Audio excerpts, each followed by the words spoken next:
Musicians and fans pay tribute to Christine McVie, the hugely successful singer-songwriter with Fleetwood Mac, who's died at the age of 79. Christine McVie, the hugely successful singer and songwriter who was part of the rock band Fleetwood Mac, has died at the age of 79. The band sold more than 100 million records worldwide, making them one of the most successful groups ever. Christine McVie was born in Cumbria but spent most of her life in the United States, as our correspondent David Silito reports.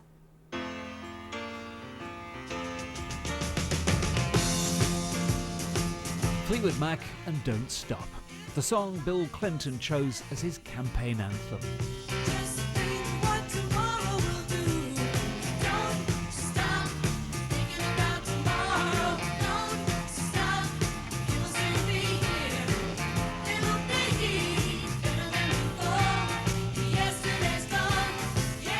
And the songwriter, Christine McVie.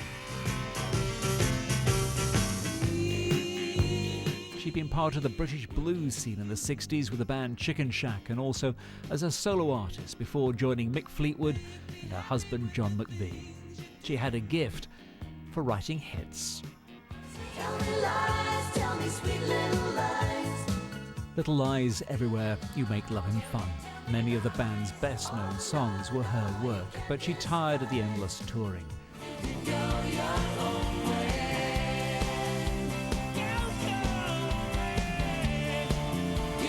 There was a long break, but she rejoined the band in 2014.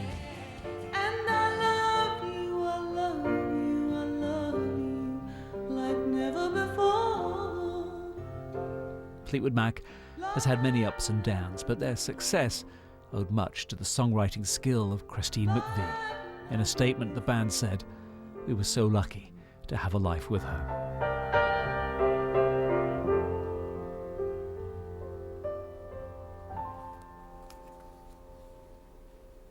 Fleetwood Mac's Christine McVie, who has died at the age of 79. Let's go to New York now. We can speak to music journalist Jim Farber. Jim, great to have you with us. Thanks so much for joining us. I was just reading your article before we came to air that's in the New York Times. I will retweet it as well. And just to kind of take a look at this extraordinary life that she had in music. What is it about Christine McVie that very much stood out for you? There's so many things. I mean, first of all, she was a triple threat. She was a master songwriter. She was a distinct singer with a timbre and a tone like nobody else. And also, she was a great musician. You know, she was a great keyboardist.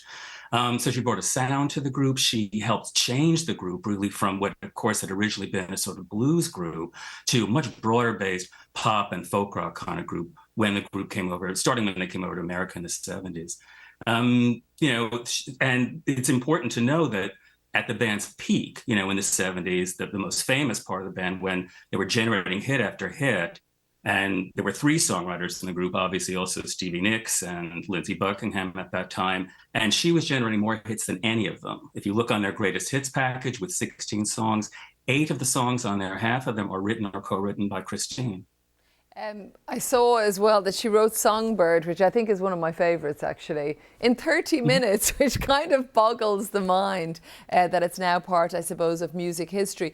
But also that they had, you know, such a tumultuous time in the band. I mean, they say that they were high for a lot of making of it, and yet turns out one of these albums that, you know, I think many people would agree one of the best albums ever written.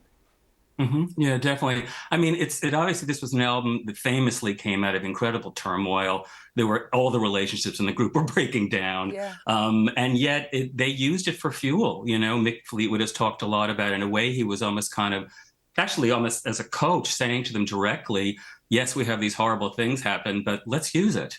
You know, let's use it as our inspiration to write, you know, songs at a level, you know, because as you know, very often when you're in pain, it can bring out wonderful things in creative people. It can bring them to a new level of their talent." And what about her, if we can think about Christine as well, away from Fleetwood Mac, what sort of a person was she? I know she was working up until, you know, really in the past few years as well, continually pushing musically. But tell us a little bit more about her life. Well, she was a very modest person. I was lucky enough to meet her a few times, but in talking to so many people who knew her far better, obviously, everyone says that. Everyone talks about the fact that she was not particularly impressed by fame, but also not, annoying about it. Sometimes people, when they run from fame, they wind up looking really snotty, and she would never seem like that. She's really down to earth. She's someone who you could say never really sought the spotlight per se, but the spotlight came and found her. There was no way that she was not going to be in the spotlight given her talent. She wanted to make music. She didn't necessarily want to be famous. And all that has been released, I imagine, is that it was a short illness that she suffered? Yes, I don't know anything more. Yeah, I mean, there was an interview that she gave in the last year, I believe, to Rolling Stone, where she talks about some terrible pain in her back. But I obviously don't know, and it hasn't been reported yet what specifically led to her death. Jim, thanks so much. Your article is great. I'll retweet it, as I mentioned, all about Christine, the hit maker for Fleetwood Mac, who has died at 79. Thank you.